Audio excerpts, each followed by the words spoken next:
सुप्रभात बच्चों। आज जो हम पढ़ेंगे वो है बसंत भाग 2 का 15वां पाठ नीलकंठ, जो एक रेखा चित्र है। रेखा चित्र वो होता है जो किसी घटना या किसी बात को स्मरण करके लिखा जाए। तो आइए इस पाठ को हम पढ़ते हैं, जो है नीलकंठ। अब नीलकंठ कौन है? नीलकंठ वैसे तो भगवान शिव को भी कहा जाता है, क्योंकि उन्होंने विषपान कर लिया था, जिससे उनका नाम नीलकंठ पड़ गया था और उन्हें नीलकंठ कहा जाने लगा। इस पाठ में नीलकंठ एक सुंदर सा मोर है। अब जानते हैं कि उसका नाम नीलकंठ कैसे पड़ा। इस पाठ की रचयिता है महादेवी वर्मा। एक दिन महादेवी वर्मा अपने एक मेहमान को स्टेशन पहुंचाकर लौट रही थी कि उन्हें चिड़ियों और खरगोशों की दुकान का ध्यान आया। वे बड़े मियाँ चिड़िया वाले की दुकान पर अभी पहुंचे भी न थी कि उन्होंने बीचों बीच गाड़ी रुकवाकर लेखिका को मोर के 2 बच्चों के बारे में बताना शुरू कर दिया। उसने कहा, एक मोर है और एक मोरनी। लेखिका ने मोर के बच्चे देखने चाहे। वे तीतरों की तरह पिंजरे में बंद थे। लेखिका ने 35 रुपये देकर उन दोनों को खरीद लिया। जैसे ही पिंजरा कार में रखा तो वे छटपटाने लगे, मानो पिंजरा ही सजीव और उड़ने योग्य हो गया हो। महादेवी ने अपने घर के एक बड़े जालीदार घर में उन्हें दूसरे जीव जंतुओं के डर से एकदम से न रखा, बल्कि अपने पढ़ने के कमरे में उन्हें स्थान दिया। इस कमरे में उनके पिंजरे का दरवाजा खोल दिया गया। 2 कटोरियों में सत्तू की गोलियां व पानी रख दिया गया। वे कमरे में कभी मेज के नीचे तो कभी अलमारी के पीछे घुस जाया करते। फिर वे रद्दी कागजों की टोकरी में बैठने लगे। पूरे कमरे में घूमते, कभी मेज पर, कभी कुर्सी पर, कभी महादेवी के पास। कमरे के दरवाजे एकदम बंद रहते कि कहीं बिल्ली अंदर न आ जाए। बड़ी कठिनाई से एक दिन महादेवी वर्मा ने इन पक्षियों को दूसरे जीवों के साथ बड़े जाली के घर में पहुंचाया। दोनों नए मेहमानों का स्वागत वहां के सभी जीवों ने नववधू के समान किया। लक्का कबूतर नाचना छोड़कर उनके चारों ओर गुटरगू करने लगा।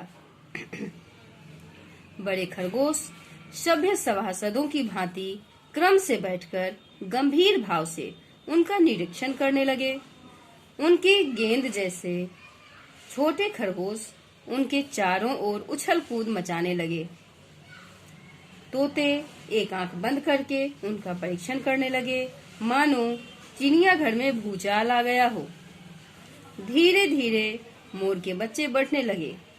मोर के सिर पर कलगी सघन, ऊंची और चमकीली हो गई। चोंच टेढ़ी और तेज हो गई।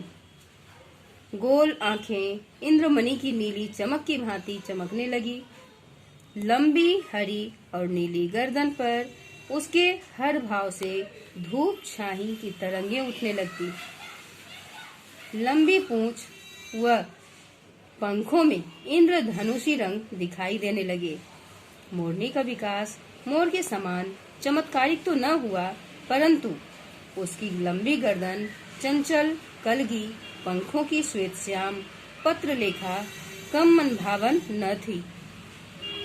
मोर की गर्दन नीली होने के कारण उसका नाम रखा गया नीलकंठ। वह मोरनी के सदा उसके साथ साथ चलने के कारण उसका नाम रखा गया राधा। नीलकंठ की भाव भंगिमाएं लेखिका को आकर्षित करती। उसका गर्दन ऊंचा करके देखना, उसकी विशेष भंगिमा के साथ नीचे कर दाना चुगना, पानी पीना, टेढ़ी कर शब्द सुनना, लेखिका व मेहमानों के स्वागत हेतु अपने पंखों को मंडलाकार रूप देना, वर्षा ऋतु में नृत्य करना आदि उनका मनमोहक लगता। सभी जीव जंतु ने नीलकंठ को अपना संरक्षक व सेनापति नियुक्त कर लिया था। सबको दाना खिलाने से ले जाता, किसी से कुछ भी गड़बड़ करने पर अपनी चोंच से उसे प्रहार करके दंड देता। वह अपने सघन पंख फैलाकर बैठ जाता और वे सब उसकी लंबी पूंछ और पंखों में छुआ-छुअल का खेल खेलते। एक बार एक सांप न जाने कहां से जाली के भीतर आ गया और छोटा खरगोश उसकी पकड़ में आ गया, तो नीलकंठ ने उस पर वार करके खरगोश के बच्चे को बचाया।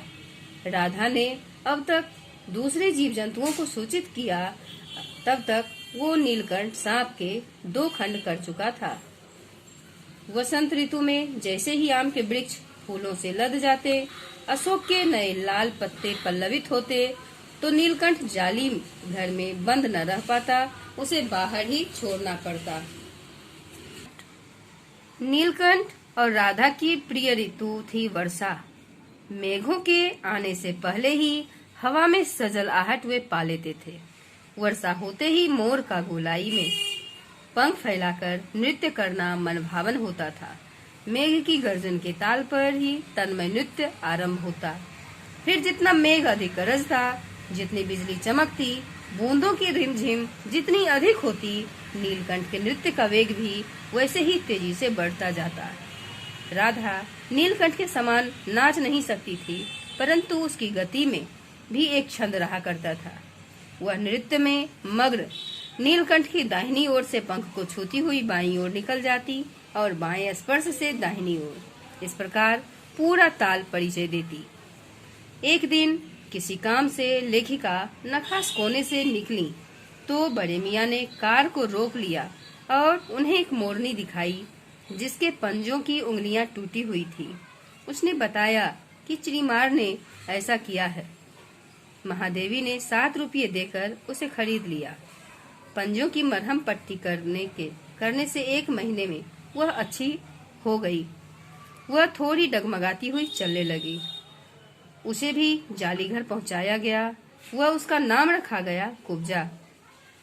कुब्जा बाकी सब जीवों की भांति प्रेम मिलाप वाली न थी। वह सदा नीलकंठ के साथ रहना चाहती। जब भी राधा को नीलकंठ के साथ देखती तो उसे मारने दौड़ती। एक बार तो उसने राधा की कलगी व पंख ही नोच डाले। एक बार राधा ने 2 अंडे दिए जिन्हें वह पंखों में छिपाए बैठी रहती, लेकिन कुब्जा ने उन्हें भी तोड़ डाला। नीलकंठ उससे दूर भागता था, परंतु वह किसी को भी नीलकंठ के समीप न आने देती। राधा से अलग रहकर नीलकंठ अप्रसन्न रहने लगा। कई बार वह जाली घर से भी भाग गया था। कई बार वह उदास होकर आम की शाखाओं में भूखा प्यासा छिप जाता। एक बार खिड़की के शेड पर छिपा रहा। अब नीलकंठ की चाल में थकावट व आंखों में शून्यता रहती। महादेवी सोचती रहती कि समय रहते सब ठीक हो जाएगा, लेकिन एक दिन सुबह उन्होंने देखा कि नीलकंठ पूंछ व पंख फैलाए धरती पर बैठा था। लेखिका के पुकारने पर भी वह न हिला न डुला। वास्तव में वह मर गया था।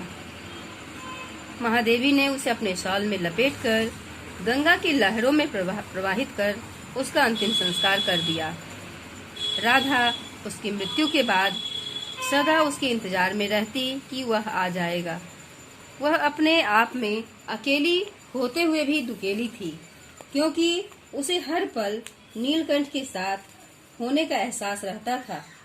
आषाढ़ माह में जब बादल छाते तो वह कभी ऊंचे झूलों पर चढ़कर, कभी अशोक की डाल पर अपनी तेज आवाज में नीलकंठ को बुलाती रहती। कुब्जा भी नीलकंठ को ढूंढती रहती। जाली का दरवाजा खुलते ही बाहर भागती और आम, अशोक, कचनार आदि की शाखाओं में उसे ढूंढती। एक दिन आम की शाखा से उतरी कि अल्सेशियन कुतिया कजली उसके सामने आ गई। उसने कजली पर भी चोंच का प्रहार किया। कजली ने 2 दांत उसकी गर्दन पर लगाए और उसकी भी जीवन लीला समाप्त हो गई। लेखिका के लिए इन तीनों पक्षियों की प्रकृति भिन्नता विशेष रूप से महत्वपूर्ण थी। Thanks for watching this video.